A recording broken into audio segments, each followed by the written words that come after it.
परभणी शहरातील डॉक्टर बाबासाहेब आंबेडकर यांच्या स्मारकाजवळ संविधान ग्रंथाचा अवमान होणं ही घटना समाजाच्या चित्तवृत्तीला हादरवणारी आहे.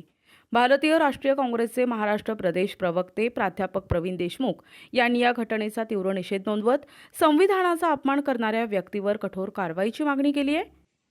सर्वांना सप्रेम जय जिजाऊ, जय भीम, जय संविधान. मी प्रवीण विनायकराव देशमुख या व्हिडिओच्या माध्यमातून संबंध महाराष्ट्रातल्या आणि भारतातल्या संविधान प्रेमी अनुयायांना नम्र निवेदन करतो. अत्यंत दुर्दैवी घटना परभणीमध्ये घडली, त्या घटनेचा जाहीर निषेध करतो. हा निषेध आजच नव्हे तर जंतर मंतरवरती जेव्हा जेव्हा संविधानाचा अपमान करण्याचा प्रयत्न काही लोकांनी केला, संविधान विरोधकांनी केला, तेव्हा तेव्हा हा निषेध नोंदवण्याकरता आम्ही रस्त्यावरती आलो, जाहीररित्या बोललो. परत एकदा या संविधानाचा अपमान जो परभणीमध्ये झाला, परभणीच्या जिल्हा कार्यालयाच्या समोर परमपूजनीय डॉक्टर बाबासाहेब आंबेडकर संघर्ष शिरोमणी क्रांतीसूर्य यांच्या समोर जे प्रेंबल ठेवलेलं होतं काचेमध्ये, ते प्रेंबल फोडण्यात आलं, ते प्रेंबल फाडण्यात आलं. आणि त्या प्रेंबल म्हणजे ती फक्त प्रेंबल नाहीये, ते तमाम भारतीय लोकांचं आय कार्ड आहे. हे जे संविधान आहे हे केवळ फक्त संविधान नसून हे तुमच्या आमच्या जगण्याचं हक्काचं हे दालन आहे. तुम्हा आम्हा सर्वांना मूलभूत हक्क प्रदान करणारे हे संविधान आहे. या संविधानाचा वारंवार अपमान होणं ही सोपी गोष्ट नाही बांधवांनो. या संविधानाने तुम्हा सर्वांना या भारतीय लोकशाहीमध्ये तमाम मूलभूत हक्क, कर्तव्य, काही मार्गदर्शक तत्व प्रदान केलेली आहे, ज्याच्या भरोशावर हा देश चालतोय. आणि दुर्दैव असं आहे की भारतीय संविधानाच्या स्वीकृतीचा हा अमृत महोत्सवी कालखंड आहे. 75 वर्ष पूर्ण होत आहेत भारतीय संविधानाला. एकीकडे अमृत महोत्सवी कालखंड सुरू असताना भारतीय संविधानाचा वारंवार जर अपमान होत असेल तर ते अत्यंत दुर्दैवी घटना आहे, निषेध नोंदवण्याची घटना आहे.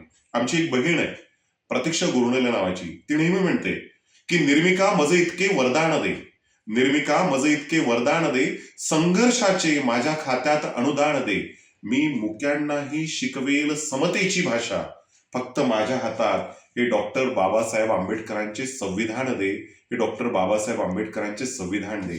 या संविधानात ही ताकद आहे की मुक्यांना सुद्धा समतेची भाषा शिकवण्याचं सामर्थ्य आहे. परंतु या संविधानाचा वारंवार अपमान होतो आहे आणि म्हणून या घटनेचा मी जाहीर निषेध नोंदवतो.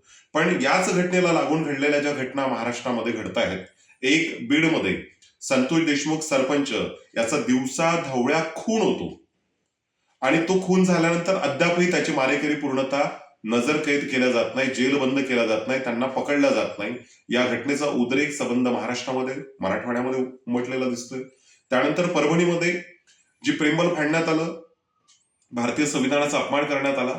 त्यानंतर सोमनाथ सूर्यवंशी हा भीमसैनिक, संविधानावरती निष्ठा ठेवणारा, संविधानाचा पाईक, याचा तुरुंगामध्ये मृत्यू होतो. ही घटना सुद्धा संदेह उपस्थित करणारी आहे आणि या घटनेची सुद्धा सखोल चौकशी व्हायला हवी.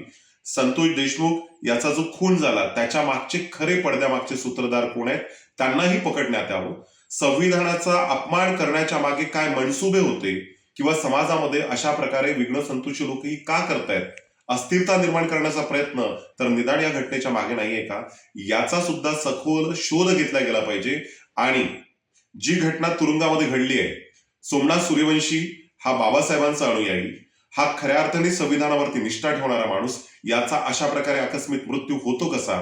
नवीन सरकार बसलेलं आहे, शपथविधी पूर्ण झालेला आहे. मला या व्हिडिओच्या माध्यमातून आपणा या सरकारला नम्र निवेदन करायचं आहे की या तीनही घटना ज्या आहेत, बीडमध्ये घडलेली घटना, भारतीय संविधानाचा झालेला अपमान आणि त्यानंतर सोमनाथ सूर्यवंशी याचा तुरुंगामध्ये झालेला मृत्यू, याची सखोल चौकशी व्हावी आणि या तमाम घटनांचा जाहीर निषेध करतो. संविधान शाबूत राहिलं तर आम्ही शाबूत राहणार आहोत बांधवांनो.